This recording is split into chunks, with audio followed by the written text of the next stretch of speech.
touch the sound of silence. And in the naked light I saw 10,000 people, maybe.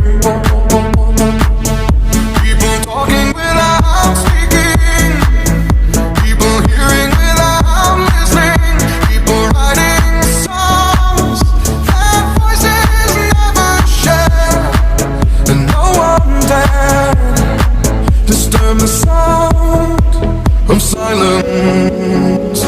Fool said, you do not know. Silence like a cancer grows. Hear my words and I might teach you. Lay my arms and I might reach you. But my words, like silent raindrops, fell and echoed in the wells of silence.